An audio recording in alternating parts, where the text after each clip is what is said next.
2024년도 갑진년이죠. 용띠해가 이제 거의 다 지나가서 오늘까지 합해서 3일이면 2024년도를 마치게 됩니다. 오늘은 올해의 마지막 주일 52번째 주일입니다. 여러분 1월 첫 번째 주일날 어떻게 인사하고 우리가 시작했는지 혹시 기억하신 분 있으십니까? 거의 1년 전이니까 설교 시간에 어떻게 인사했는지 기억할 리 없습니다. 그때 속담으로 인사를 했습니다. 어떤 속담인가 하면 천리길도 한 걸음부터, 그렇게 인사를 했습니다. 거창하게 계획을 세우고 출발했다가 3일 만에 포기하는 걸 뭐라고 하죠? 작심삼일. 새해 2024년도 1월 첫 번째 주일에 작심삼일로 포기하기보다는 한 걸음 한 걸음 느리더라도 천천히 가더라도 끝까지 완주하는 것이 좋겠다. 그런 바람 속에서 천리길도 한 걸음부터 라고 하면서 우리가 예배 시간에 인사를 했었습니다. 그렇다면 오늘 2024년도 마지막 주일에 어떤 인사가 여러분 속담으로 어울릴까요? 끝마무리를 잘하는 인사, 마무리에 관한 속담 여러분 아시는 거 있습니까?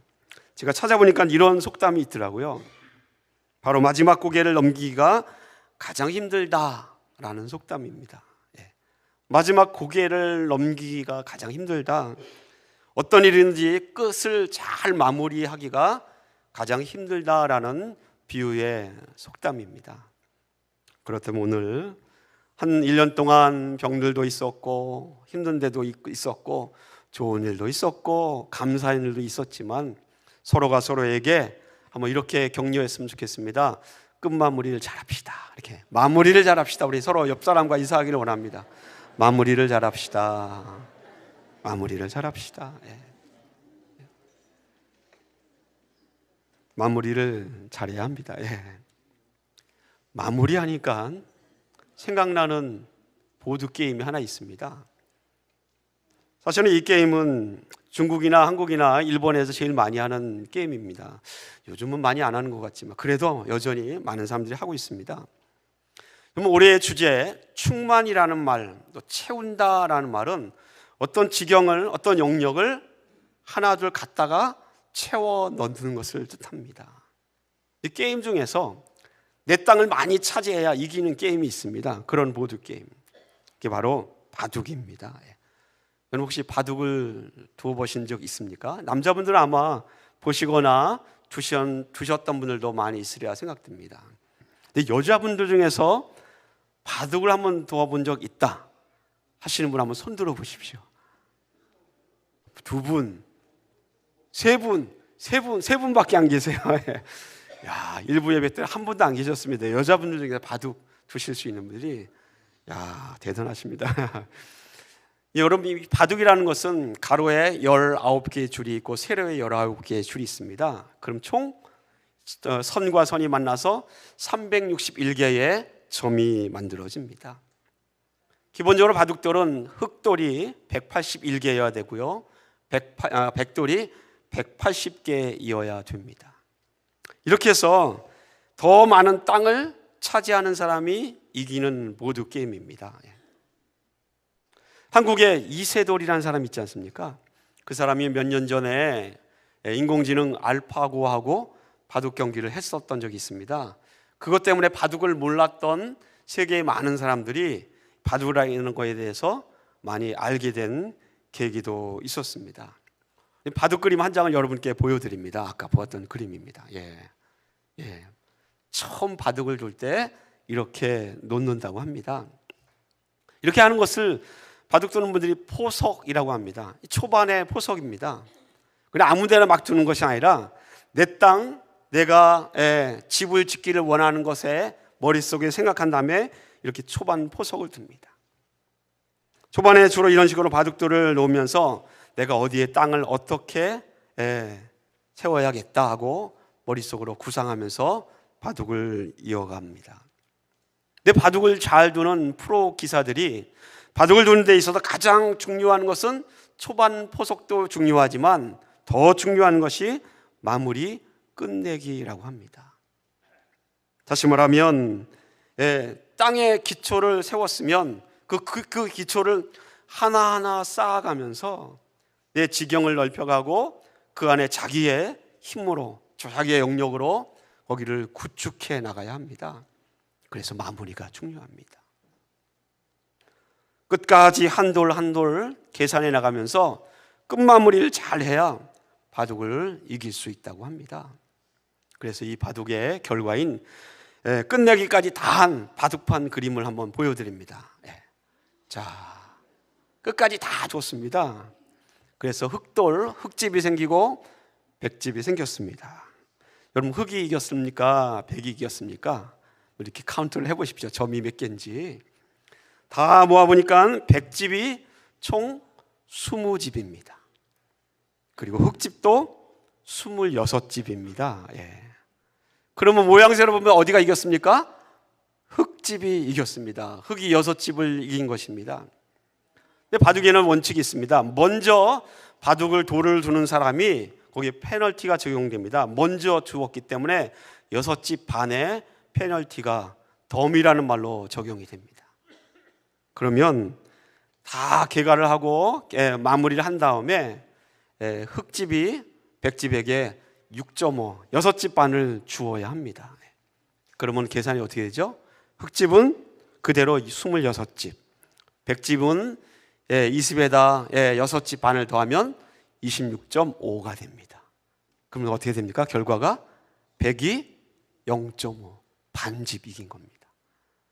바둑에서 반집 이기기란 정말 피를 말리는 승부입니다.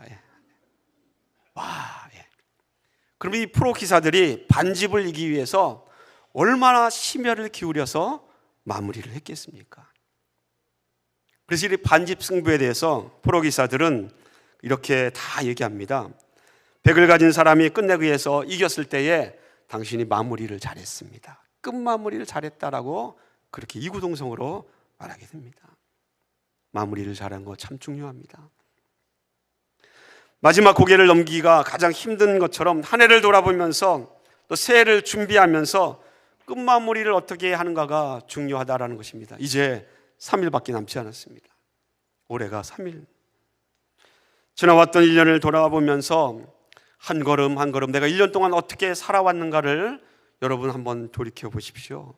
얼마나 내가 충실하게 살았는가. 그런데 그 마무리에 결론에 이를 수 있는 한 가지 생각은 내가 얼마나 충실하게 하루하루를 살았는가를 그 순간순간에 하나하나 바둑돌을 최선을 다해서 두었던 것처럼 매 순간 충실하게 살았던 사람이 마무리도 정말로 만족하게 할 수 있습니다. 오늘은 바로 그 끝마무리를 하는 날입니다. 우리 교회의 주제가 뭐라고요? 충만입니다. 충만. 그리고 이 충만을 위해서 우리가 정한 표어가 너희 마음을 예수 그리스도로 채우라입니다. 여러분, 한 해를 마무리하면서 과연 우리가 얼마나 우리의 마음속을 예수 그리스도로 채웠는가를 보기 위해서는 거울처럼 우리의 마음을 비춰주시는 하나님의 말씀을 통해서 우리의 마음을 들여다 보아야 합니다. 하나님의 말씀으로, 그 거울 같은 말씀으로 여러분의 마음을 들여다 보십시오. 먼저 충만이라는 단어를 생각해 보고자 합니다. 신구약 성경에서 이 충만이라는 단어가 가장 처음 등장하는 성경의 장절은 창세기 1장입니다. 창세기 1장이 충만이라는 단어가 제일 먼저 나옵니다. 다섯째 날에 하나님께서 바다와 물을 만드시면서 이렇게 말씀하셨습니다. 바다와 물아 각색의 모든 생물들이 그 안에 종류대로, 그리고 하늘에 날개짓을 하는 모든 새들이 그 종류대로 하나님께서 다섯째 날 창조하십니다. 그러면서 이렇게 말씀하십니다. 창세기 1장 22절의 말씀입니다. 하나님이 그들에게 복을 주시며 이르시되 생육하고 번성하여 여러 바닷물에 충만하라. 새들도 땅에 번성하라 하시니라. 충만하라. 다섯째 날에 처음 이 충만이라는 단어가 성경에 등장하는 것입니다. 그리고 그 다음 날 여섯째 날에 누구를 만드셨습니까? 하나님께서 사람을 만드셨습니다. 사람을 만드신 후에도 성경에 이렇게 하나님께서 말씀하셨습니다. 28절의 말씀입니다. 하나님이 그들에게 복을 주시며 하나님이 그들에게 이르시되 생육하고 번성하여 땅에 충만하라. 창세기에만 충만이라는 단어가 2번이나 나와 있습니다. 이 창세기에 등장하는 충만이라는 단어는 그 의미를 따져보면 지경을 넓히거나 그 지경을 넓혀진 지경 속에서 생물들이면 생물들의 개체 수가 늘어나는 것을 뜻합니다. 사람에게도 똑같습니다. 생육하고 번성하고 충만하라 할 때 그 충만은 사람이 자녀를 낳아서 그 인구수가 늘어난다는 의미에서의 충만입니다. 근데 신구약 전체 성경에는 이 충만이라는 단어가 74번 나옵니다. 근데 74번 등장하는 이 충만이라는 단어가 사람의 인구수를 늘리거나 동물의 개체수를 늘리는 충만 외에 사실은 더 다른 의미로 충만이 훨씬 더 성경에 많이 쓰이고 있습니다. 숫자를 늘리는 의미의 충만이 아니라 다른 의미가 더 많다는 것입니다. 예를 들면 이런 것입니다. 요한일서 1장 4절이나 사도행전 2장 28절, 빌립보서 2장 4절이나 요한복음 17장 13절 말씀에 보면 기쁨으로 충만하라라고 그렇게 말씀하고 있습니다. 뭐의 충만입니까? 기쁨의 충만. 사도행전 4장 8절 말씀은 은혜와 권능으로 충만하라라고 그렇게 권면합니다. 은혜와 권능의 충만입니다. 누가복음 2장 40절이나 사도행전 6장 3절 말씀, 요한복음 3장 29절이나 요한복음 16장 24절 말씀은 바로 우리에게 지혜로 충만하라 그렇게 권합니다. 지혜의 충만입니다. 사도행전 11장 24절 말씀은 믿음으로 충만하라라고 선포합니다. 믿음의 충만. 다른 의미로 충만이라는 단어가 더 많이 사용되고 있다는 것입니다. 기쁨 충만, 은혜 충만, 권능 충만, 믿음 충만, 지혜 충만입니다.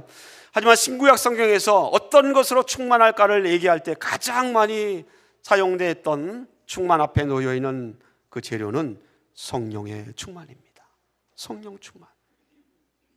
성령 충만이 사회의 추종을 불허하지 제일 많이 충만이라는 단어 앞에 사용되고 있습니다. 그럼 두 번째는 뭘까요? 첫 번째가 성령 충만이라고 한다면 두 번째는 에베소서나 또 골로새서나 요한복음과 로마서 계시록에 되어 있는 예수 그리스도로 충만합니다. 주 안에서 충만하라. 그리스도로 충만하라. 주 안에서 충만하라. 예수 그리스도로 충만 앞에 붙는 단어가 예수 그리스도가 나올 때가 성령 충만 다음으로 두 번째로 맞습니다. 창세기 1장에 사용된 충만이 개체수를 누리거나 인구수를 늘리는 그런 의미의 충만이라고 한다면 신약의 대부분의 충만은 그런 숫자를 늘리는 충만이 아니라 기쁨으로 충만하고 은혜와 권능으로 충만하고 지혜가 충만하며 믿음이 충만하며 성령으로 충만하며 예수 그리스도 안에서 충만하라라고 성경 그렇게 말씀하고 있습니다. 그러면 당연히 결론이 되겠죠. 충만이라는 단어는 땅의 지경을 넓혀서 점점 바깥으로 확장해 나간다는 충만이라는 의미보다는 제한된 공간 안에서 그 안에서 무언가를 채우는 의미의 충만의 뜻이라 볼 수 있습니다. 그럼 정해진 공간 안에 무언가를 채워넣는 충만. 그 한 예를 들어보면 컵을 생각하시면 됩니다. 컵이라는 정해진 공간에 물을 담습니다. 어떻게 충만하게 채웁니까? 넘칠 때까지 부으면 됩니다. 그렇죠. 넘칠 때까지 부으면 이 컵에 물이 충만하게 채워지는 것입니다. 그렇게 제한된 공간 안에 무언가를 계속 채워 넣으면 충만하게 채워진다라는 것입니다. 근데 충만에 대해서 또 다른 한 예를 생각해 볼 수 있습니다. 여러분, 우리 교회가 있는데 이 본당을 바닥에서부터 천장까지 물로 가득 채우려고 합니다. 웬만한 물 호스로는 안 되겠죠.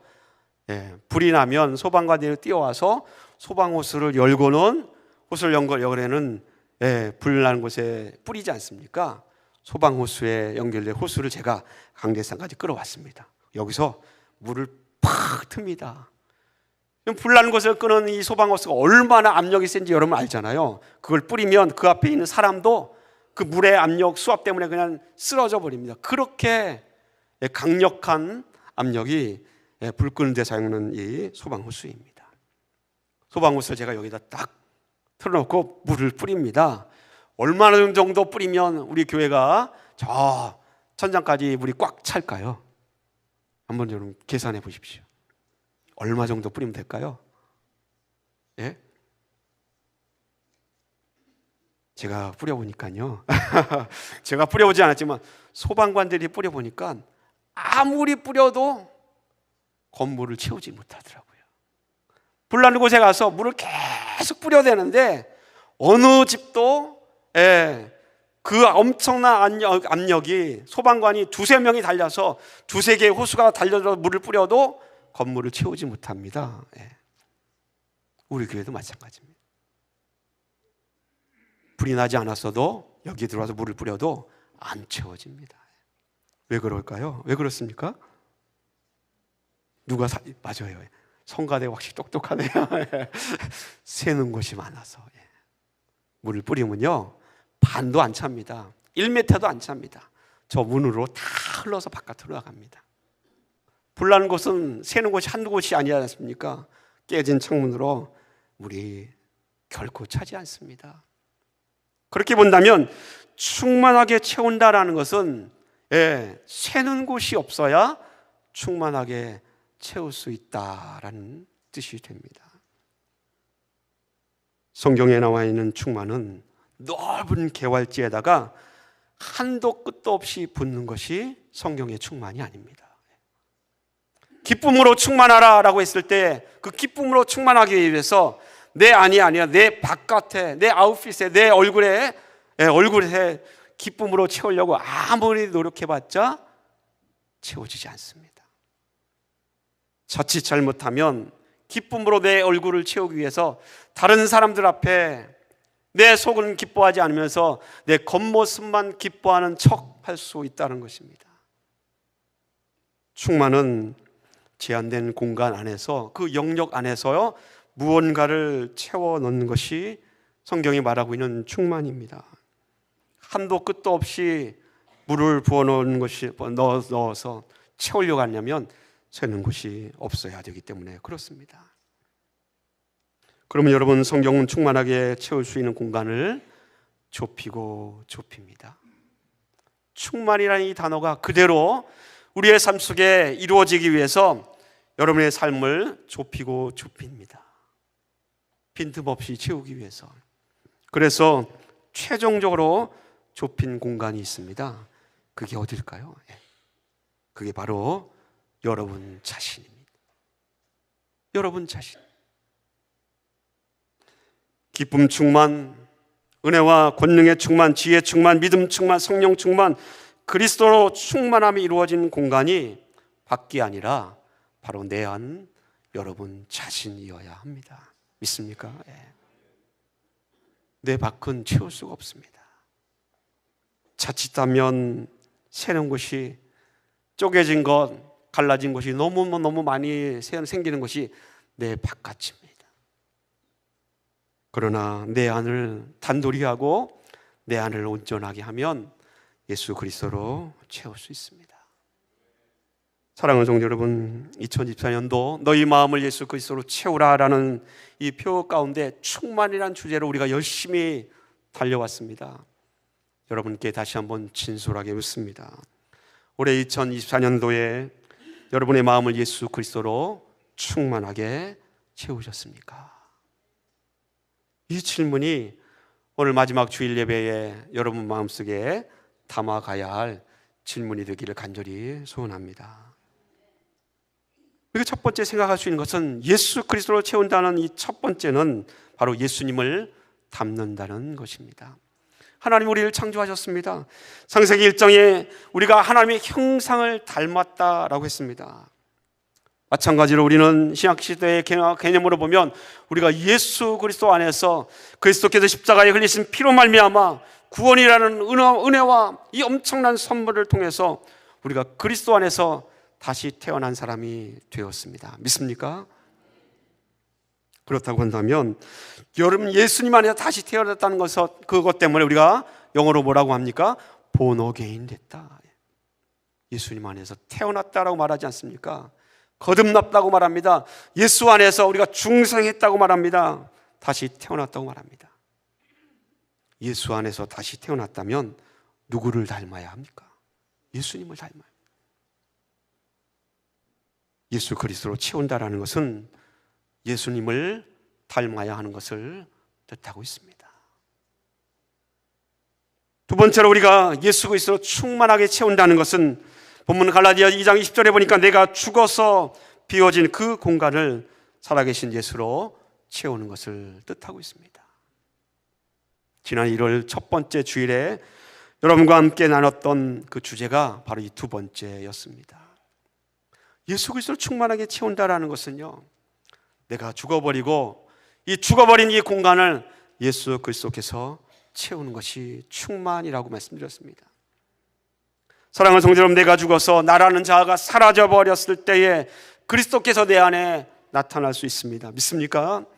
오늘 본문 갈라디아 2장 20절 말씀은 나라는 자아가 이미 죽어서 존재하지 않습니다.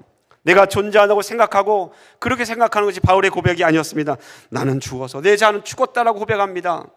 바른 그 고백 속에서 오직 예수 그리스도만이 나의 전부이며 내 인생에 살아갈 존재의 목적이 된다고까지 사도 바울은 고백하고 있습니다. 내가 죽었기 때문에 이 비어진 이 공간에 주님이 들어와 계신다라고 바울은 선포합니다. 그러므로 여러분, 우리 그리스도인들이 충만이라고 말할 때에 이 충만은 내 것이나 내가 원하는 것이나 내가 갖고 싶은 것으로 채워지는 충만이 결코 아닙니다. 충만하십시오 그럴 때 나는 기쁨을 갖고 싶어, 나는 성령의 충만함을 갖고 싶어, 내가 원한다고 내 것으로 채우는 것이 아닌 것입니다. 내가 갖고 싶은 것을 채우는 것은 예수님의 뜻이 아닐 수 있지 않습니까? 나는 이미 죽었기 때문에 내 안에 예수님께서 계시다면 내 것으로 채우는 것이 아니라 예수님이 원하시는 것으로 채워지는 것이 충만입니다. 사랑하는 성도 여러분, 정말로 이상하고 신기한 성경의 진리는 내가 죽어야 그리스도께서 내 안에 계신다라고 선언하고 있습니다. 성경의 이 놀라운 선언은 내가 죽어야 비로소 그리스도께서 내 안에 사신다라고 선포하고 있지 않습니까? 정말 그렇습니다. 바울은 갈라디아서 2장 19절 말씀에 이렇게 선언했습니다. 우리 한번 다 같이 한번 읽어보겠습니다. 내가 죽었나니 이는 하나님에 대하여 살려 함이라. 갈라디아서 2장 19절 말씀입니다.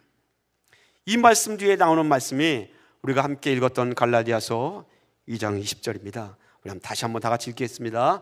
내가 그리스도와 함께 십자가에 못 박혔나니 그런즉 이제는 내가 사는 것이 아니요 오직 내 안에 그리스도께서 사시는 것이라. 아멘. 여러분의 마음을 예수 그리스도로 충만하게 채우기 위해서 내가 죽어야 합니다.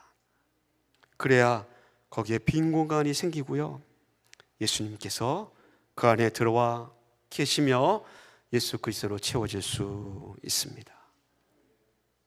여러분, 돌아온 지난 2024년을 돌이켜보면서 과연 나 자신은, 또 우리 새생명 공동체는 우리 예수님을 믿고 의지하는 그리스도인들이 얼마나 우리 안에 예수 그리스도로 충만하게 채워지는지 여러분 한번 심각하게 고민해 보십시오. 3일입니다. 아까도 말씀드렸지만 충만하게 채우려면 뭐가 없어야 된다고요? 빈틈이 없어야 됩니다. 갈라진 틈이나 셀만한 그런 쪼개진 틈이나 그런 뜻이 없어야 충만하게 채울 수 있습니다. 그런데 아무리 예수님으로 채웠는데 계속 빈틈이 생기면 예수 그리스도 채워도 계속 세워져 나갑니다. 그래서 사도 요한은 어떻게 하면 이 빈틈을 채울 수 있는가, 그 답변을 성경에 이렇게 말하였습니다. 요한복음서 14장 15절 말씀입니다. 다 같이 읽습니다. 너희가 나를 사랑하면 나의 계명을 지키리라. 빈틈을 채우는 방법이 뭐라고요? 계명을 지키라. 근데 그 앞에 조건이 뭐가 있습니까? 사랑하면, 주님을 사랑하면 계명을 지키라. 그것이 나의 쪼개진 빈틈이나 갈라진 틈을 다 메워서 예수 그리스도로, 생명의 근원 되신 예수 그리스도로 나를 채울 수 있는 하나님이 우리에게 주시는 방법이기도 합니다. 사도 요한은 또 다른 그가 기록한 요한일서에도 이렇게 기록하고 있습니다. 요한일서 2장 3절 5절입니다. 우리 다 같이 한번 천천히 읽어보겠습니다. 우리가 그의 계명을 지키면 이로써 우리가 그를 아는 줄로 알 것이요, 그를 아노라 하고 그의 계명을 지키지 아니하는 자는 거짓말하는 자요, 진리가 그 속에 있지 아니하되 누구든지 그의 말씀을 지키는 자는 하나님의 사랑이 참으로 그 속에서 온전하게 되었나니 이로써 우리가 그의 안에 있는 줄을 아노라. 아멘. 어떻게 빈틈을 채울 수 있습니까? 그 기준이 무엇입니까? 계명을 지키는 것입니다. 내가 하나님 말씀대로 살았는가?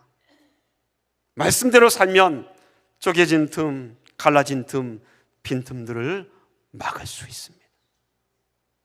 예수 그리스도로 내 안에 충만해 채우기 위해서는 그 빈틈을 온전하게 막을 수 있어야 합니다. 5절에 기록하는 말씀처럼 말씀을 지키는 자는 사랑이 참으로 온전하게 이루어진다라고 말씀하고 있습니다. 하나님의 말씀을 지켜야 그 사랑이 우리 안에 온전하게 이루어진다는 것이 무엇입니까? 온전하다라는 것은 갈라지고 쪼개지고 그런 것이 없다는 것 아닙니까? 그것이 온전한 것입니다. 그래야 그리스도로 채울 수 있어요. 그래야 하나님 안에 있음을 우리가 알 수 있습니다. 사랑하는 성도 여러분, 하나님의 말씀대로 살고 그 말씀대로 지켜내는 자가 그 사랑 가운데서 하나님 안에서 내 삶을 하나님의 사랑으로 그리스도로 채울 수 있음을 여러분 믿으시면 아멘 하시기를 예수님의 이름으로 축원을 드립니다. 말씀을 믿습니다. 여러분의 마음을 예수 그리스도로 채우십시오. 그 길은 하나님의 말씀대로 사는 것입니다. 말씀대로 사는 자가 하나님을 사랑하는 자요, 예수 그리스도로 내 안을 충만하게 채워갈 수 있습니다. 이 놀라운 성경의 진리는 어제도 그랬고요, 오늘도 그렇고 앞으로도 변함없이 동일할 것입니다. 사랑하는 성도 여러분, 누군가를 사랑하면 그 사람에 대한 생각으로 내 마음이 가득 차지 않습니까? 주님을 사랑하면 내 안에 예수 그리스도로 가득 채워집니다. 주님을 사랑하면 예수님을 위해서 모든 일을 하게 됩니다. 주님을 사랑하면 아무리 힘들어도 주님을 바라보면서 견딜 수 있습니다. 우리의 마음을 예수 그리스도로 채워야 합니다. 주님을 깊이 사랑하고 주님과 만나서 깊은 사랑의 시간을 여러분 충만하게 만들어 가길 간절히 소원합니다. 이 충만이 예수 그리스도가 여러분의 마음과 여러분의 생각, 또 여러분의 육체, 여러분의 삶의 모든 지경 위에 예수 그리스도로 충만하게 채워지기를 예수님의 이름으로 간절히 축원을 드립니다. 기도하겠습니다.